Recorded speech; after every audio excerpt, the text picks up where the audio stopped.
on the Newman Jets Audio Network. This is the Jetcast, the official podcast of Newman University Athletics, featuring exclusive interviews with coaches, players, administrators, and more. The Jetcast podcast is brought to you by South Central Sealing and Paving, online at SCSEALING.com. Mel Hambledon Ford, Pepsi, Allstate Insurance Agent Mike Light, Eck Agency, Donlinger Construction, Big Corner Creative, Dr. Brennan Lucas and Advanced Orthopedic Associates, Keystone Solid Surfaces, and by Overland Charters, the official transportation provider of Newman University Athletics. Here's the voice of the Newman Jets, Blake Cripps.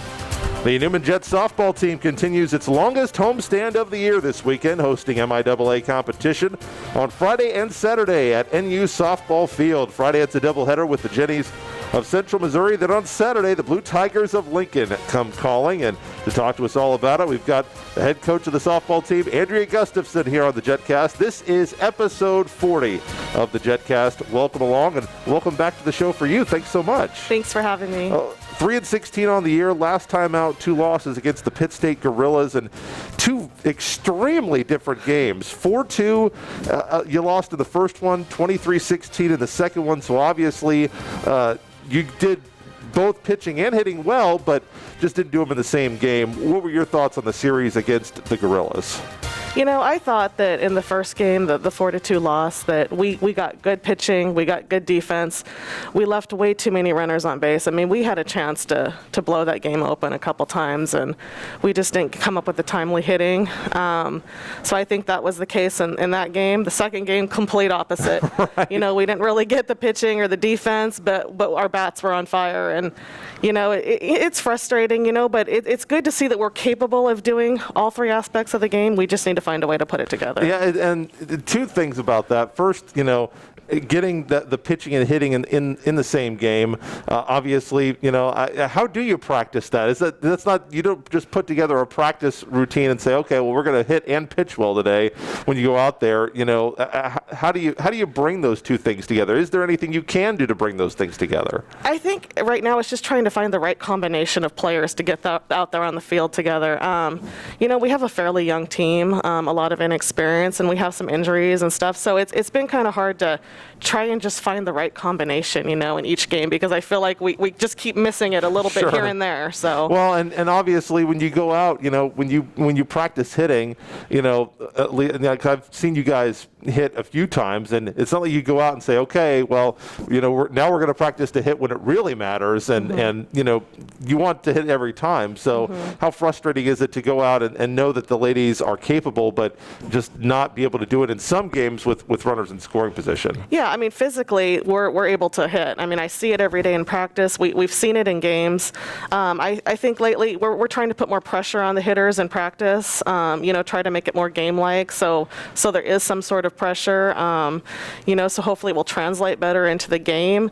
And we've tried to do that, you know, we're going to do that pitching-wise and defensive-wise as well, because I just feel like that's what we need to work on, is a little more pressure-type situations. Coming up here on the Jetcast, we're talking all Diamond sports this week. Next segment, we'll be talking with Taylor Ullery, a outfielder from Topeka, Kansas, who is leading the Jets in average, and then we'll have baseball coach Drew Mouse on to wrap up the show, so stay with us for all of that. And speaking of Miss Taylor Ullery, coming up next, boy, 3 walks in game 1, didn't really see anything that she liked, and then 4 for 5, 7 RBIs in game 2, so she certainly made the most of her afternoon and series against the Pittsburgh State Gorillas. What's allowed her to get off to such a great start offensively for you this season? I think Taylor's just a tough-nosed kid. I mean, she wants to win. She's competitive. She brings fire every day. You know, whenever things aren't going well for her, she still has that fire. She still has that desire. And I think right now with her, it's just a matter of if she hates losing. She hates losing, and she'll do anything she can to try and do whatever she can to help this team. Emma Eck had been on a 1 for 7 slide over 3 games, but last 3 games. I think she had 2 multi-hit games against Pitt State, and now in her last 3, she's 5 of 11. So what's your young catcher been doing to try to get out of that slide? And obviously had a nice little 3-game stretch here. Yeah, Emma's just somebody, she goes up there and battles. I mean, she'll make pitchers, throw a lot of pitches, but she'll foul off the pitches she doesn't like. She'll work to see the pitches she wants, and she's been really battling up there and making those pitchers work. So I think that's what's made her successful. What has been the key, do you think, offensively? Because it seems like your numbers have been going upward as the year has been along. Anything that the team has done better as a whole these last few weeks? I think right now that the team chemistry is getting a little better. They're starting to believe in each other a little bit more. I think they all believe in each other, but sometimes the self-confidence isn't there. So I think, you can believe in somebody else, but you need to believe in yourself, in order to be able to be successful. And I think that's slowly coming around. And that's something that you and I and Colin were talking about just before we started the camera here, about how the team has been so close. And you mentioned the fact that you have such a blend, such a diversity of types of players on the team, with veterans who have come back, who've been in the program, or veterans who have transferred in, and then a lot of really young players who are getting really their first taste of Division II softball. What do you feel like is the key and the role for you as a head coach to try to bring everything together and put everybody in the right spot so they can have the best chance to help the team win? I think they all need to realize that we're all here for the same reasons. And, to understand that the new kids want the same results as the older kids. COVID's hurt us a little bit in the fact that we brought in, 13 new players this year. And you tell they're not allowed to hang out, like they normally do and get that team chemistry. And so it's kind of set us back a little bit. But I think as the season's progressed, they've, really started to get to know each other a little bit more and understand each other better. And I think moving forward, we're going to start seeing those results. The pitching obviously has been a struggle for you this year with a team ERA of 7.90. You did get some good pitching in Pittsburgh State in that series, but on the whole, what do you feel has been some of the issues with the pitching staff that you feel like need to be addressed to keep yourself in more of these games? Pitchers, they pitch better when obviously they're having runs scored for them and they have defense behind them. I think at times our pitchers are trying to do too much because maybe our defense hasn't been behind them, backing them up, or maybe our offense hasn't been producing.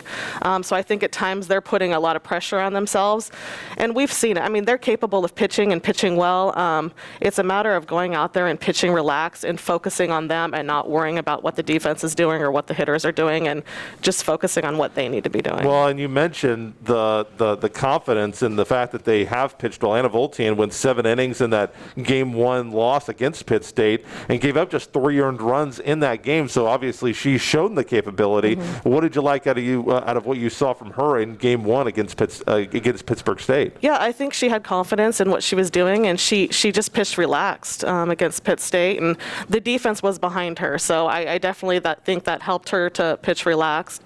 We talked to her yesterday about how she felt, and she said she felt relaxed that day, and we need to definitely try and get her going along that same path, and we're going to try and maybe have her face more batters in practice just to get that confidence going to bring it into the games as well. I didn't look up to see if this was a record. It feels like it is, but you guys are here for a long stretch of games. You've got 8 straight games at home, which I know that's got to feel fantastic to just be able to kind of lock in and stay here in Wichita. I'm assuming that when we get back to a more normal schedule next year, that this is not always going to be a gift that the MIAA gives you. But I know that you'll have some road games on the back end of this. But how nice has it been to just kind of set up camp here in Wichita and just kind of stick around and play? Oh yeah, it's definitely nice. You don't have to plan all the road trips or figure out what these kids are going to do with their classes and stuff like that. So I think it's a good time for us to, really get together as a team and focus on what we're trying to do and start heading in the right direction. Lincoln, obviously a little bit more pedestrian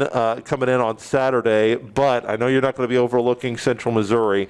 Number 1 in the MIAA in batting average, hitting .354. They're second in home runs with 20, and they're third in the MIAA in ERA. So we'll get you out of here with this one. The Central Missouri Jennies obviously is going to be a real big challenge for you guys coming up this week. What do you feel like are the keys to Central Missouri? And as you've studied them and looked at them on film, what have you seen from Central Missouri that concerns you as a head coach? Obviously they play the game really well all the way around, and we've played some other teams that are right there with them. So I think for us moving forward, we need to focus on us and what we do well. And we obviously play better when we're relaxed and we're upbeat at the dugout. I thought that we were really upbeat on Saturday, and we stayed in the game both games the entire time, and focusing on what we need to do. Just playing relaxed, giving everything we have, and just playing hard. Well, and you mentioned how good they are, but you've played other teams, and boy, Rogers State, I don't know if they were expected to be this good, but they're number 12 in the country this year, and former Heartland Conference rival of Newman, and they have certainly stepped up to the challenge this year in the MIAA, and so it won't be like you haven't played against this competition so far this year. How strong do you think the MIAA is in softball this season? I think they're pretty strong. I feel like, Rogers State can really hit the ball, and they showed that against us. And I think everything comes down to us. I feel like we can compete with everybody, but it's a matter of us going out there and doing what we're capable of.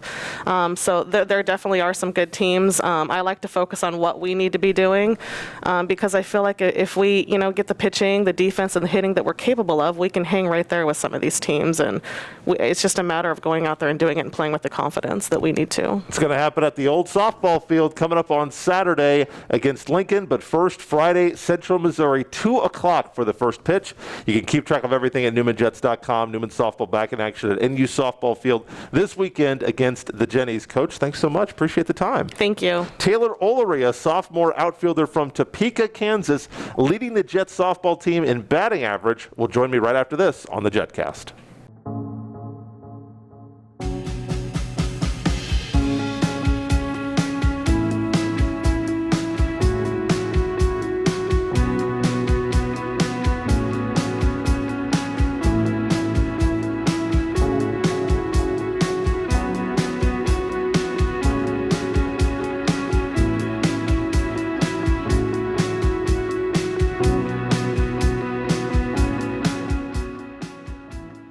Hi friends, Phil Nightingale, General Manager at Mount Hamilton Ford. Have you been thinking about a new SUV?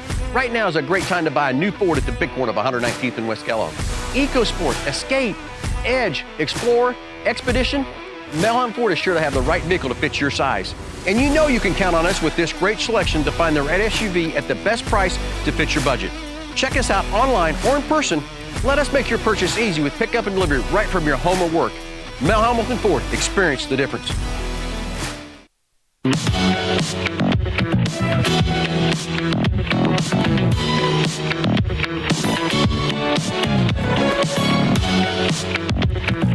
The Newman softball team is continuing action, the longest homestand of the year.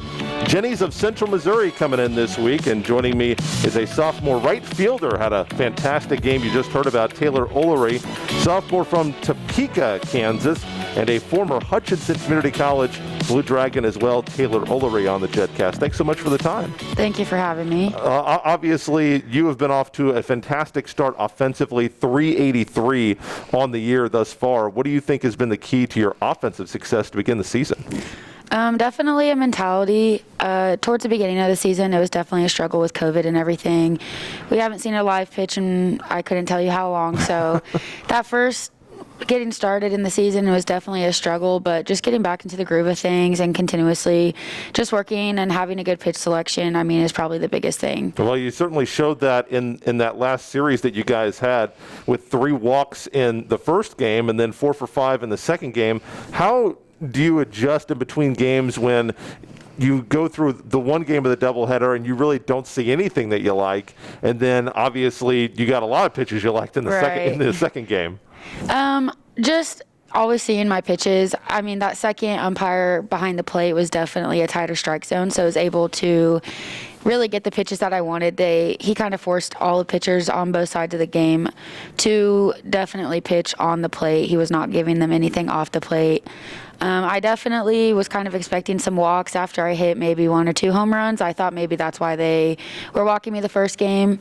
But, like I said, just having good pitch selection is probably the biggest thing for myself. Well, that's something that we don't necessarily talk a lot about because, obviously the umpires are part of the game, but it's not a part that you worry about. But there are differences in how the zone is called, and as a player, especially a pitcher, but also as a hitter, you do have to adjust. How much do you guys talk in the dugout? How much do you guys talk with your coaching staff about making in-game or mid-doubleheader adjustments based on what the strike zone is and how you interpret it in that first inning of the second game after getting through the first game of the doubleheader?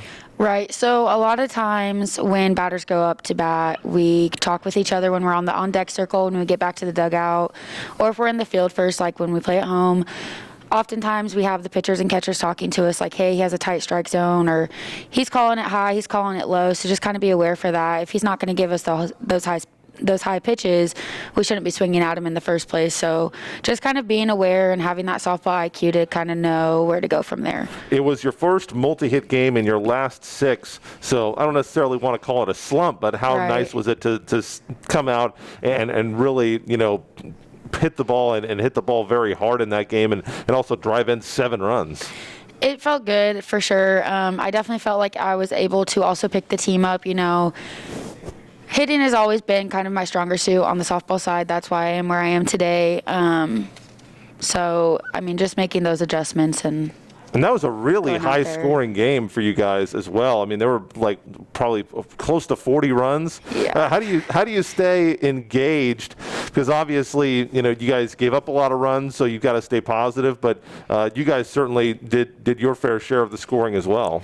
For sure. I think the biggest thing is that Saturday we all really came together and we fought back. We never gave up. We always kept going. There was times we probably could have been run ruled, but we kept going back on the offensive side, getting deep in the count, finding our pitches, being able to find those bases and getting people on and being able to move those runners around is always going to be huge for us. Now, you are a former Jayhawk community college player from the Jayhawk Conference, a Blue Dragon from Hutchinson. What's been that transition like? And she had, if you weren't aware, Taylor was an all Jayhawk East first teamer for the Blue Dragons back in 2019.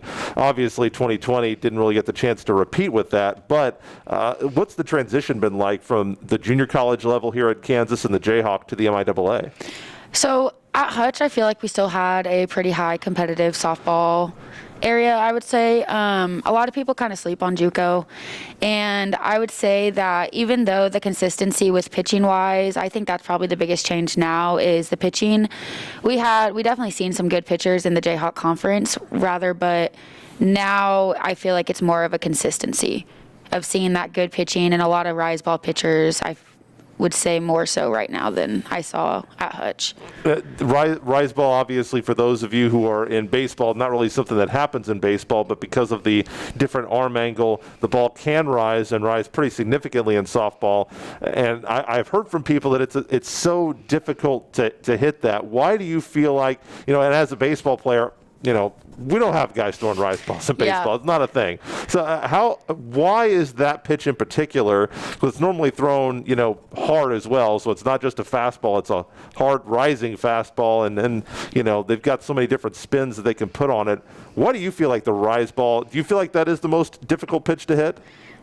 It is incredibly difficult to hit, and it's incredibly difficult to lay off of it, especially when it's been a year since we've all seen live pitching. We don't get to see that every day. It's hard to make that adjustment because it looks like it's coming in so pretty, and then last second it just rises up. And so just having that discipline at the plate and know, oftentimes it's very rare for a pitcher to pitch it at the waist and it rise up. A lot of times it kind of starts high, ends high, so it's just having that discipline at the plate, knowing that if it's going to start at the letters, it's probably going to end up continuing to rise up, so don't swing at that. Well, not only that, but you mentioned that you didn't have the chance to see live pitching for a year, and not only that, but you look at how your team is developed and how you guys have come together in terms of working in the off season. The pitchers didn't have a chance to pitch as well, but how much do you think goes into it in terms of not being able to see live pitching?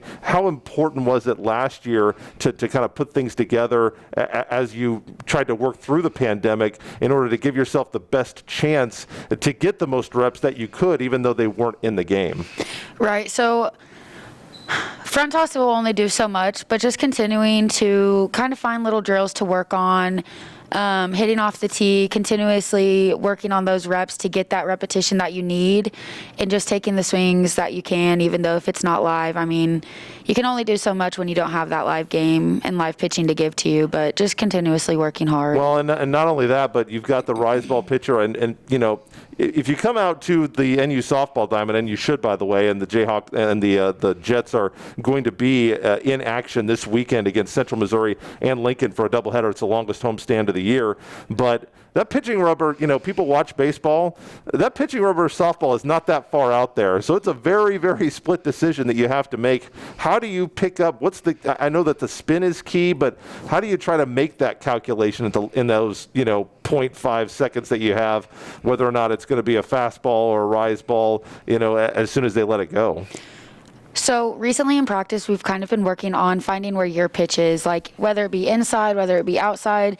So just kind of locking in when you get to the plate, knowing where you're going to swing, where the ball is, kind of having a mentality at the plate with what your count is. And another thing is kind of watching the ball out of the pitcher's hand, kind of focus more in on the ball itself rather than everything else she's doing before she releases the ball, I think is definitely huge. So final question for you. You've got Central Missouri and Lincoln coming in. Obviously, the Blue Tigers are going to be their own challenge, but Central Missouri is the team you've got first, and well, they have been one of the premier MIAA teams. They are very high up in a lot of the categories. What's it going to take to be competitive with the Jennies? Just continuously working as a team on and off the field, always coming together, having that great energy. I think Saturday we had everything we needed. We just didn't really piece it together. For sure, limiting some extra bases that we give the other team when we're in the field, and attacking the ball when we have the chances to instead of letting it attack us, things like that. Just going back to the basics and having small details come together. From my hometown, a former junior blue from Washburn Rural, and out of Topeka, Taylor Ullery leading the Jets with a .383 batting average. Once again, the Jets are in action. Longest homestand of the year, Friday and Saturday. They've got Central Missouri and the Blue Tigers of Lincoln coming in. Taylor, good luck. Thanks so much for the time. Thank you for having me today. We will wrap up with baseball coming up next. We've got Drew Mouse, the head baseball coach for the NU Jets, when we return.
Back here to wrap up this week's Jetcast, talking some more Diamond sports this week as we head out to the baseball diamond. The Newman Jets baseball team salvaging a win over Missouri Western last time out to go to 3-8 on the year. Now it's on to Northwest Missouri State. Pre-game set beginning Friday at 2 p.m. at McCarthy Field. Joining me, head baseball coach Drew Mouse. Coach, thanks for the time. Appreciate it. Thanks for having me. Missouri Western Series, obviously the first two games did not go the way that you wanted. What do you feel like was the shortcomings that you guys had in the series against the Griffins? Obviously very nice to try to salvage that game on Saturday for a win, but what do you think maybe led to the issues you had against the Griffins? We just got to play better baseball. I think I need to do a better job of putting guys in better positions to succeed, making sure that we're all on the same page of what we need to do, and more or less just find the right combination of pitching, hitting, and fielding to be all in the same game. So You've really, as you've gone through the season, you've really tinkered with a lot of different starters. You've tinkered with the lineup. You've played a lot of guys. So you've had a chance this year in your first real season, because remember last year they didn't get a full season in your first year as head coach. If you're listening, how nice has that been just to be able to be with the guys and know, I guess you don't know that you're not going to have another interruption. That could always happen. Right. But at least you know that you're going to have a whole season to work on things. I wish we would have had the first 2 weeks of the season. That weather wouldn't have played a role. I think we've gotten some good outings from guys lately that it would have been nice to have had bad outings before conference play. Sure. Instead of opening up with Central Missouri and trying to learn on the fly. But it is good that we're able to, kind of take positives out of everything that goes on and try to work those positives into the lineup, and whether it be the pitching rotation or the offensive lineup, to see where we can give ourselves the best chance to win. How good was it to see the guys, even after those first 2 losses against the Griffins, to stay with it, stay in it, and grind out that win in Game 3? Yeah, anytime you can get a win in the MIAA, you're happy to see it. I thought we should have played better. But again, that's something that I need to look at, and that our coaching staff needs to do a better job of making sure that they're ready to play, and that we play better. Obviously, you always want to score more runs, and I don't know necessarily, without being there game in and game out, probably every coach thinks that they could have scored more runs, gotten the better timely hits. But in terms of average, you guys are third in the MIAA, hitting 300 on the year, one of only 3 teams to be above 300. What do you feel like your team does well when it is hitting the ball well? I think we do a really good job of. Sticking to who we are. Every now and then Devin will take a big swing. Kofel will take a big swing, but for the most part, not trying to be too big and just try and hit doubles, try and hit balls over the infielders' heads, take a walk when we need to take a walk. I think knowing who they are, I think that kind of comes with having more upperclassmen. That helps with our offensive scheme and everything like that. Tyler Push and Devin Beard have been 2 of the big offensive leaders for you. And Hayden Vanderpool. And he had. Those Push and Beard are the 2 regulars that have hit over 325, and Vanderpool in limited action sitting over 400 this year. What have those guys done to try to shoulder the load for you offensively and keep you in innings? I think just what I said. I don't think that they've tried to do too much. I think Devin's the one out of those 3 that has every now and then you got to rein him back in. But I think Tyler and Hayden specifically have done a really good job of knowing when can I get big here, when do I need to just try and hit the ball up the middle, try to get on base any way that I can. And then Tyler's been very good on the base path. So it's watching them play, and especially the energy specifically that Vanderpool and Push play with in the outfield is very good to see day in and day out. You guys, obviously, this year in many games have struggled with pitching, struggled to get off to good starts with pitching, and last in the MIAA and ERA. What have been some of the issues that you've seen that have been consistent for you throughout the year in terms of the pitching staff, whether it be starters or guys coming out of the pen? I think it's a mixture of the type of arms that we have just across our rotation. So we have guys that I don't think really fit a relief pitching standpoint, the role of a relief pitcher. So then you're kind of thrown into start them or don't throw them at all type of thing. And we've been trying to figure out a way.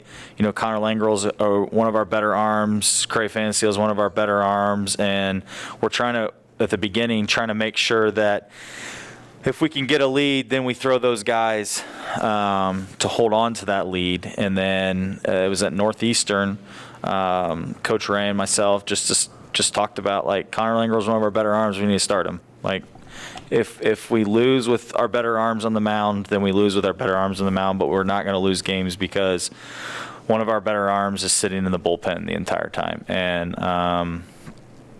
that's, I don't know how you would talk about it analytically, but there's that back and forth of just how you feel about your team and everything like that. And I thought putting Langrel in the rotation, and Coach Ray would agree with me, putting Langrel in the rotation at least gave us a chance that we knew our better arm and give our offense some, what I would say would be breathing room. Now, he gave up 4 runs this weekend in the first inning, but then held on and threw great after that. So at least gave us a chance to climb back in and go, a run an inning to get back into it. So another guy who came up early this year and struggled was Carson Jacobs, but in this Missouri Western series, talk about a guy that went to a different role and gave you 2 scoreless innings against Missouri Western. And in that second appearance, he had to work around 2 walks, so kind of had to find some mental toughness there, but was able to do that. What have you seen out of Jacobs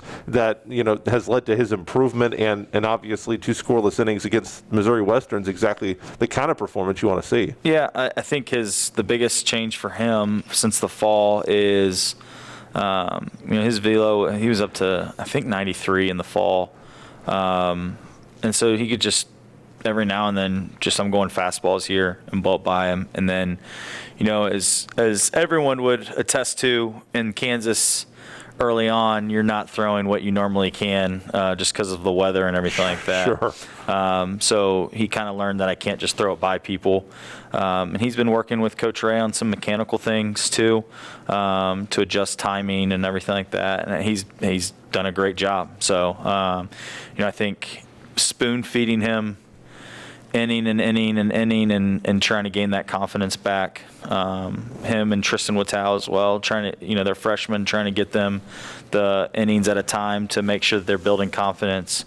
I think that's what we need to keep doing. You have played a lot of freshmen this year and trying to acclimate guys, and MIAA is not necessarily the easiest conference to acclimate freshmen to. What do you think is the most important aspect of a freshman adjusting from high school baseball to college baseball, especially with the fact that for some of your guys, they really didn't even get a full last season wherever they were, whether it be high school or maybe they were supposed to go play somewhere else in college, and obviously for them that really didn't happen. Right. I think it depends on where the kid's from more than anything.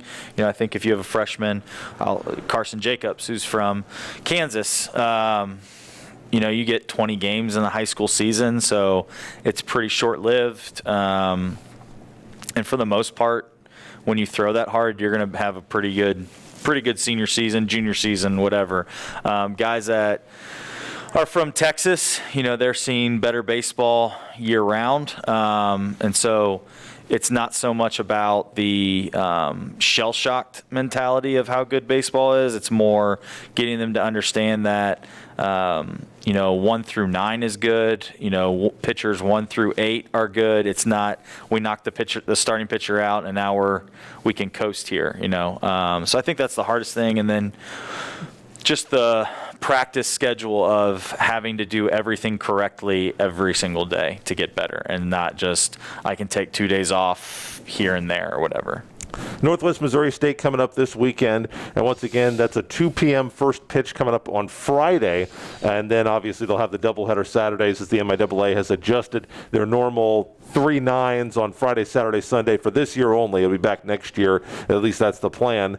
The Bearcats have been a little bit of a struggle for them offensively. They're hitting .229 on the year, but obviously you can't overlook anyone. When you've been scouting the Bearcats, what's on your report about Northwest Missouri State?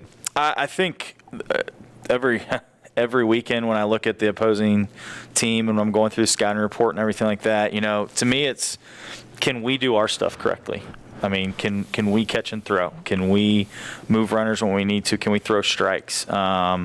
Really, until we get to that point, until I find the right combination, till we get to the right practice point, I'm not too worried about the ins and outs of another team. We've got to play our best baseball first before we can worry about what we need to do to beat somebody else more than anything. Well, I'll get you out of here on this question then. Okay. It sure would be nice to get off to a good start in a series and win that first game. What do you think is going to be the key to getting off to a good start against Northwest Missouri State? I think first inning 0.